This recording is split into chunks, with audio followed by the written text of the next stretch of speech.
कभी कभी मैं सोचता हूँ कि एक अच्छा इंसान कैसे बना जा सकता है। What is a good life.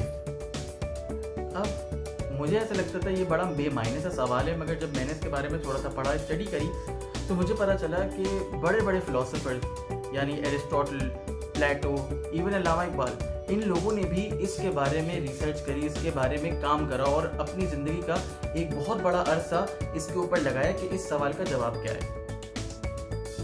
अब जाहिर है इन्होंने जो बातें करी वो इतनी ज़्यादा आम फहम नहीं है। मैंने जितना भी उसको पढ़ा मुझे खुद समझ में नहीं आया कि इसका मतलब क्या है। एक गुड लाइफ, एक अच्छी ज़िंदगी होती क्या है, वो कैसे एक इंसान इख्तियार कर सकता है। इसी बीच मैं कुछ बुज़ुर्गों की सोहबत में बैठा तो मैंने एक स्टोरी सुनी, वो मैं आपके साथ शेयर करता हूँ।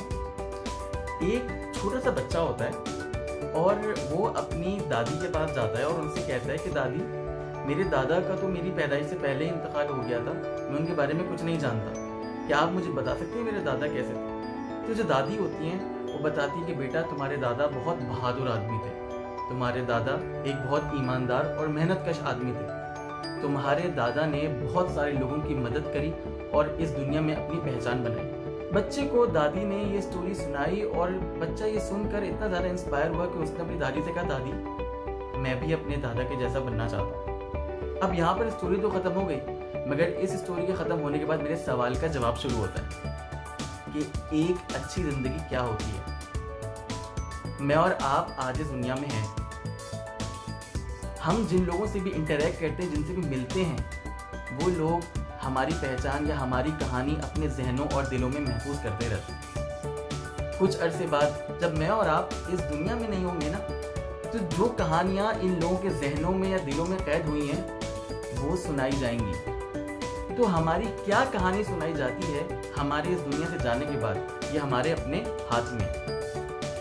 कुछ चीज़ें ह्यूमन नेचर होती हैं, इंसानी नफ्सियात होती हैं। जैसे कि एक पागल आदमी हो या एक समझ बूझ वाला आदमी हो, दोनों को जब भूख लगती है ना, तो इट इज़ ह्यूमन नेचर कि वो खाना खाएंगे। इसी तरह से कोई भी समझ बूझ या अक्ल वाला इंसान अगर ये सोचे कि उसके मरने के बाद या इस दुनिया से जाने के बाद उसके बारे में क्या बात की जाएगी, तो वो कभी भी ये नहीं सोचेगा कि यार मेरे बारे में कुछ बुरी बात की जाए। और अगर यही इंसान चाहता है कि इसके बारे में कुछ अच्छी बातें हों इसकी गैर मौजूदगी में या इसके इस दुनिया से जाने के बाद, तो उसको चाहिए कि वो अच्छे आमाल को अपनी इस ज़िंदगी का हिस्सा बनाए। मिसाल के तौर पे अगर कोई शख्स चोरी करता है, तो ये शख्स जब मर जाएगा तो कोई भी इसके बारे में ये नहीं कहेगा कि यार वो शख्स बहुत अच्छा चोर था। या फिर अगर कोई शख्स करप्ट है, तो इसके इस दुनिया से जाने के बाद कोई भी इस स्टोरी सुनाते वक्त ये नहीं कहेगा कि यार वो एक बहुत अच्छा करप्ट आदमी था।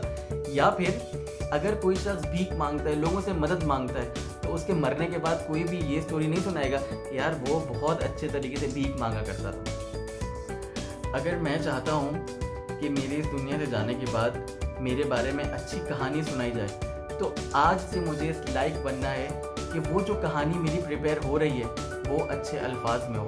मैं एक मेहनतकश आदमी के तौर पे जाना चाहूँ, या मेरे जाने के बाद किसी को मेरे बारे में बताया जाए तो ये बताया जाए कि मैं एक सच्चा इंसान था, मैं एक ईमानदार इंसान था। ये जो मैंने आपको उस बच्चे की कहानी सुनाई है जो अपने दादा के बारे में अपनी दादी से दरियाफ्त करता है कि वो कैसे इंसान थे, इसको अगर मैं एक वन लाइन के अंदर समराइज़ करूँ तो हम सब के लिए सबक ये है कि just remember that you will be remembered. हम जो अमाल इस दुनिया में करते हैं हमें ऐसा लगता है कि वो भुला दिए जाएंगे, मगर कहीं ना कहीं किसी न किसी के दिल या दिमाग पे वो रकम हो जाते हैं, वो पेस्ट हो जाते हैं, वो वहाँ महफूज रह जाते हैं। तो अगर हम चाहते हैं कि हमें अच्छे अल्फाज में याद किया जाए, हम इस कॉन्सेप्ट के साथ या इस बिलीफ के साथ ज़िंदगी को गुजारें कि हमारे जाने के बाद हमारे बारे में अच्छी बातें की जाएं, तो हमें आज से मेहनत करना शुरू करनी होगी।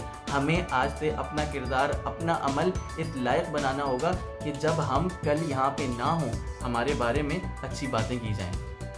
तो वो लोग जो मेरी तरह मुश्किल बातें नहीं समझ सकते, उनके लिए इस सवाल का कि what is a good life, एक अच्छी ज़िंदगी क्या है, एक अच्छा इंसान हम कैसे बन सकते हैं, इसका सिंपल जवाब ये है कि आप हमेशा इस चीज़ को अपने जहन में रखें कि आप जब इस दुनिया में नहीं होंगे या आपकी गैर मौजूदगी में आपके बारे में क्या स्टोरी सुनाई जाएगी। अगर आप चाहते हैं कि आपके बारे में अच्छी स्टोरी सुनाई जाए, आपके बारे में अच्छी बातें की जाएँ, तो आप अच्छे अमल को इख्तियार करें। और अगर आप चाहते हैं कि आपके बारे में अच्छी बातें नहीं की जाएँ, तो जो दिल चाहता है वो आप करें।